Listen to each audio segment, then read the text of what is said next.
오늘은 후기 예언서죠. 예, 후기 예언서 이제 두 번째 파트하고 이제 시가서 지혜문헌을 좀 다루도록 하겠습니다. 오늘은 이제 예언서들 그 전기 예언서가 이제 네 권이 있죠. 예, 여호수아, 사사기, 사무엘서, 그다음에 열왕기서 이렇게 네 권이 있다면 이제 여기 유대식 성경 분류 방식입니다. 그 뒤에 후기 예언서에도 네 권이 있어요. 뭐가 있죠? 이사야, 예레미야, 그다음에 에스겔, 그다음에 12소 예언서 이렇게입니다.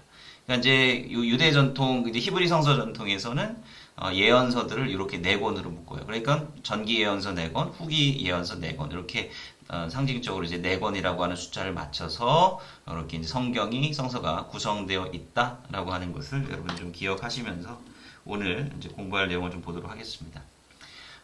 우리가 이제 그 예언서, 제가 이 부분은 이제 수업 학기 이제 첫 부분에 대해서 제가 말씀을 드렸던 부분인데, 이제 예언서를 분류하는 기준이 있죠. 그 대예언서랑 소예언서를 이제 분류하는 기준이 있는데, 우리가 언뜻 듣기에 뭐 대예언서는 아주 훌륭한 예언자라고 생각하고, 소예언서는 뭐 그거보다는 덜 훌륭한 예언자 이렇게 생각할 수 있겠지만, 대예언서랑 소예언서를 이제 구별하는 이러한 명칭은 별 큰 의미가 있는 건 아니에요.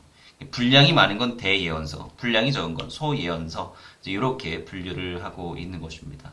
그러니까 성서 사본들, 우리가 이제 가지고 있는 이제 성경책 이전에 존재했었던 이 성서 사본들을 크게 형태적으로 보면 두 가지로 분류를 할 수가 있습니다. 첫 번째는 이제 스크롤, 양가죽으로 만든 이제 두루마리 형태가 되겠고요. 이 스크롤 같은 경우는 많은 양의 기록을 담을 수가 없습니다. 그 다음에 이제 코덱스라고 하는 게 있는데, 코덱스는 여러분들이 책이라고 생각하시면 되겠어요. 책으로 제본되어서 묶여진 형태가 바로 이제 코덱스인데, 이 코덱스의 이제 특징은 이제 많은 양의 기록을 담을 수가 있다라고 하는 것이죠. 제가 이제 여러분들께 이제 구글 클래스에 이제 링크해드린 것들이 있는데요. 뭐 잠깐 이제 좀 보면, 그 이스라엘 박물관에 가면 그 책의 전당이라고 하는 게 있습니다. 책의 전당. 그래서 요 동그랗게 이제 생겼어요. 여기에 가보면 이제 책의 전당, 뭐 여러분들 그 수업 들으실 때, 수업하실 때 혹시 쿰란 공동체에 관한, 쿰란 문헌에 관한 수업이 있으면 좀 구약에 특별히 이제 관심 있고, 뭐 신약도 마찬가지입니다만은, 쿰란에 그 성서학에 좀 관심이 있으시다면 이 쿰란 문헌을 반드시 공부하시는 게 좋습니다. 뭐 흥미로운 부분들도 있고요. 이게 이제 쿰란이라고 하는 곳에서 발견된 이제 사본들을 이제 모아놓은 곳이에요. 근데 이제 이게 지금 조명이 굉장히 어둑하죠. 그러니까 이게 수천 년 전에 이제 만들어진 사본이기 때문에 이게 적정한 온도와 기온에 따라서 이제 온도와 이제 그 밝기, 광량도 이제 많이 받으면 안 되거든요. 금방 상아버리기 때문에. 그래서 이제 이러한 보존 기술로 이제 보존을 하고 있습니다. 그래서 사해 북쪽에 보면 이제 쿰란이라고 하는 유적터가 지금 남아있고 이제 국립공원이기도 한데요. 거기에서 이제 11개의 동굴에서 1957년도부터 시작해서 이제 1947년도부터 시작해서 57년도까지 10여 년 동안 11개의 동굴에서 엄청난 사본들이 쏟아져 나왔습니다. 그리고 이제 그 이후에 몇 년 전에 이제 12번째 동굴이 발견되었는데, 거기 동굴에는 아쉽게도 하나도 발견되지 않았고요. 다 도굴당에 있던 대로 발견되었고, 그 다음에 13번째 동굴이 올해 발견됐죠. 올해 제가 지난번에 이제 말씀드렸던데, 거기서 이제 소예언서 일부가 나왔다라고 이제 되어 있습니다.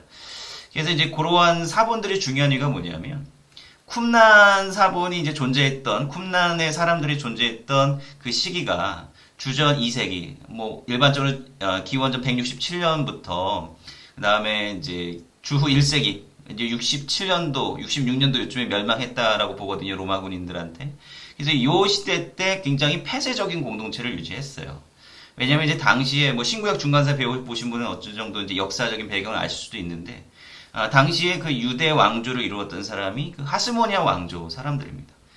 이제 그 우리 개신교 성경에는 없지만, 이 카톨릭 성경에는 이제 마카비서가 있습니다.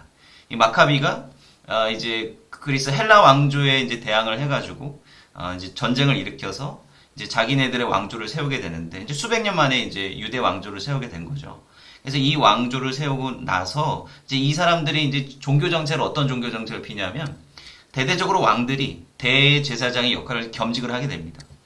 그러니까 이제 사실은 이 대제사장이라고 하는 것이 구약 전통에서 우리가 볼 수 있듯이 이 혈연적으로 세습이 되는 전통이거든요. 예, 뭐 사독 계열 제사장들이죠. 근데 하스모니아 왕들이 이제 그걸 겸하다 보니까 이 사람들이 이제 열받아가지고 이제 예루살렘 성전 제의는 이제 우리가 받아들일 수 없다라고 해서 이제 사막 쪽으로 내려와서 거기서 이제 공동체를 이루면서 이렇게 살았던 것입니다. 근데 이 사람들이 이제 주전 2세기 정도부터 이 사본들, 성경 사본들을 이제 베끼고 복사하면서 이렇게 신앙생활을 이제 유지를 해왔고 굉장히 배타적인 공동체를 이제 유지를 해왔는데요. 근데 이 사람들이 이 시기가 이제 주전 2세기부터가 왜 중요하냐면 이제 거의 이제 성경의 구약 성경의 마지막 책이 이제 마무리된 보통 다니엘서가 마지막에 이제 마무리됐다라고 이제 보고 있는데 이 다니엘서가 이제 마무리된 시점하고 쿰란 공동체가 시작하게 된 시점하고 거의 맞닿아 있어요. 예. 뭐 주전 3세기 정도로 봅니다만은 그렇기 때문에 이제 쿰란 공동체에서 이 보존되는 이 성서 두루마리가 성서가 완성되었던 그 시기와 맞물려 있기 때문에 가장 오래된 사본이라고 이제 보시면 되겠습니다. 예. 그래서 이것이 수천 년 동안 여기에 묻혀 있다가 이제 로마군들이 이제 막 이제 쿰란 공동체를 이제 침략하고 거기를 이제 멸망시킬 그 무렵에 이 사람들이 다른 건 몰라도 하나님의 말씀을 보존해야 되겠다라고 하는 그런 마음을 가지고 항아리에다가 다 담아가지고 굉장히 건조한 그 동굴 속에 다 숨겨놨던 거죠. 그것이 이제 그 어떤 적정한 습도와 온도 그다음에 이제 빛이 이제 들어오지 않기 때문에 그 양피지 두루마리가 오랫동안 잘 보존이 될 수가 있었던 것이고 이거를 갖고 이제 위로 올라오니까 이제 부식이 되기 시작하기 때문에 이런 특수한 이제 공간에서 이런 것들을 이제 보관을 하게 됐다라고 하는 것입니다. 그래서 이제 요 쿰란 공동체에서 발견된 아주 가장 대표적인 그 사본 두루마리라고 한다면 이게 이사야 두루마리예요.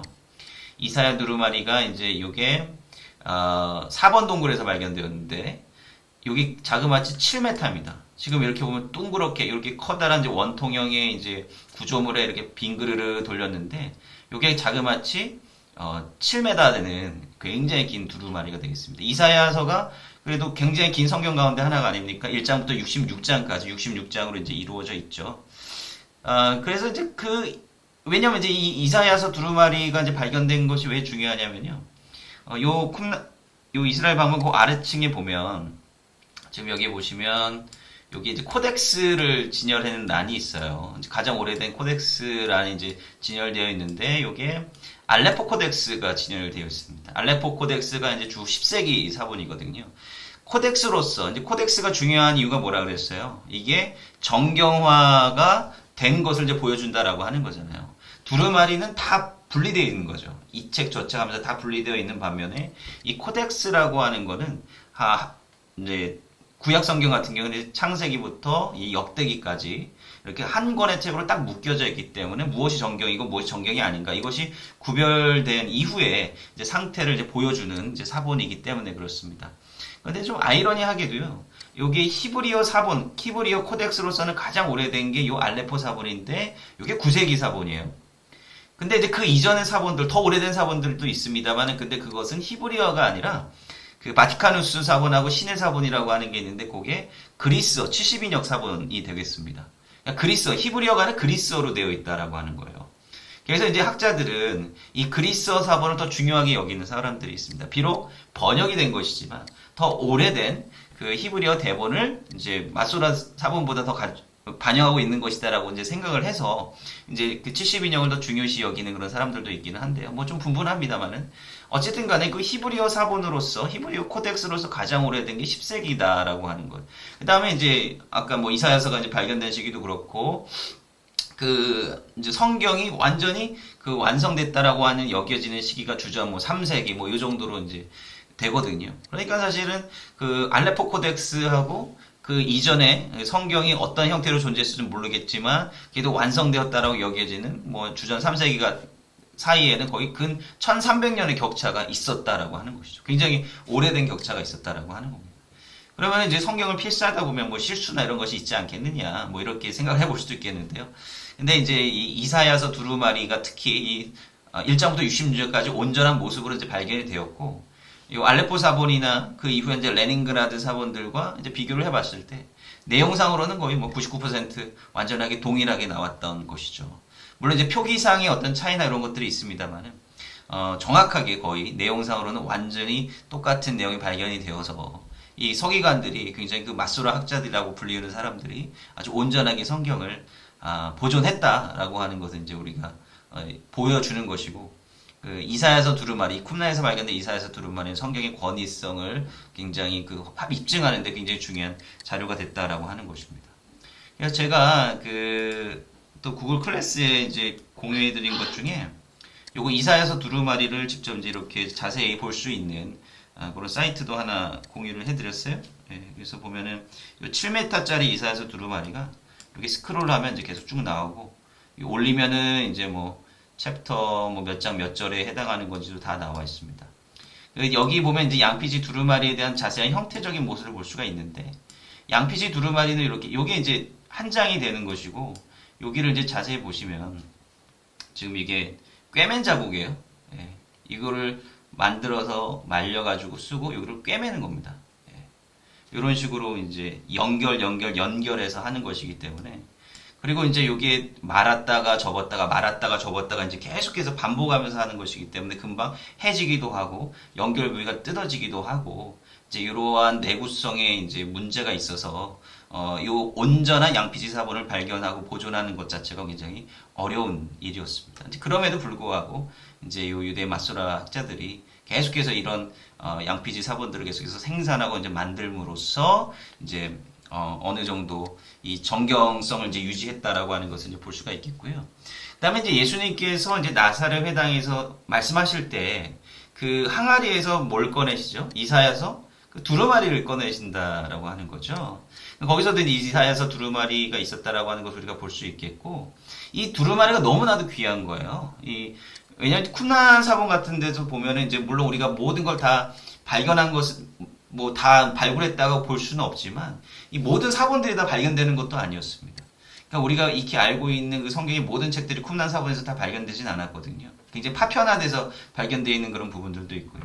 그러니까 이제 그렇게 사본을 카피하는 데 집중했다는 공동체조차도 모든 사본들을 다 가지고 있지 못했다라고 하는 것이고, 옛날 고대시대 회당도 마찬가지예요. 예수님께서 이 나사렛 회당에서 이사야서 두루마리를 꺼내서 보셨다라고 하는데, 우리가 추정하기로는 아마도 이 나사렛 회당에는 이사야서 두루마리가 있던 회당이었다라고 하는 거죠. 모든 회당이 다 모든 성경을 가지고 있었던 것도 아니었을 것이다, 이렇게 추정을 해볼 수 있다라고 하는 것입니다. 아무튼 그래서 이제 어쨌든 복잡한 정경화의 과정을 거쳐서, 보존 과정을 거쳐서 오늘날 우리에게 이제 왔는데, 이런 이제 정경화 과정을 이제 추정을 하고, 그 다음에 이제 어떻게 우리가 보고 있는 이제 성경과 이제 옛 필사본들의 어떤 차이들을 좀 비교해 보고 하는 그런 학문을 이제 그 본문 비평이라고 하는데, 요 쿰나에서 발견된 이 두루마리들은 굉장히 이제 중요한 이 본문 비평의 이제 자료들이라고 이제 볼 수가 있겠습니다. 그래서 이제 쿰나 특히 이제 제가 왜 이런 장화 말씀을 드리냐면요, 그 예언서의 어떤 구성 때문에 그렇습니다. 특히 이제 쿰나에서 발견된 것들은 뭐냐면, 이렇게 이사야서 같이 아주 거대한 그 책들은 하나의 두루마리에 이제 다 쏙 들어가게 되는 거고요. 그 다음에 이제 12소 예언서를 유대인들은 아주 오래전부터 하나의 두루마리로 인식을 했던 것 같아요. 그래서 이제 쿰난 문서도 보면, 물론 이제 그리스어로 된 문서들이 몇 개가 있는데, 거기에 12소 예언서가 한 번에 묶여졌던 것으로 추정이 되는 두루마리들이 발견되었습니다. 그리고 또 12 예언서들은 다 묶으면 이사야서만큼 한 7m 혹은 9m 정도까지 되는 굉장히 긴 두루마리였을 것이다라고 이제 추정을 해볼 수가 있겠고요. 현존하는 온전한 형태의 그 두루마리로서는 가장 긴 게 뭐냐면, 그 템플 스크롤이라고 하는 이 성전 문서라고 하는 게 있습니다. 성전 두루마리. 그거는 성경에 나타나 있는 성전에 관한 것들, 그 패시지들을 다 긁어 모아가지고 이 성전이라고 하는 주제로 이제 말씀을 만든 두루마리가 있어요. 그 두루마리는 9m에 육박합니다. 근데 굉장히 이제 긴 두루마리가 되겠죠. 그래서 이제 성경의 이제 옛 사람들 어떤 신앙 정통이나 이제 성경의 어떤 정경화 과정을 이제 볼 수 있는 그런 이제 두루마리들이 이제 이런 형태를 가지고 있다라고 보시면 되겠죠. 그래서 이제 이러한 물리적인 한계 때문에, 이제 당시로서는 어떤 책보다는, 코덱스의 형태보다는 좀 더 자유롭고 열려 있는 그런 정경화 형태를 이제 우리가 볼 수 있는 그런 이제 자료들이 바로 이제 쿰난에 남아 있다라고 이제 보시면 되겠습니다.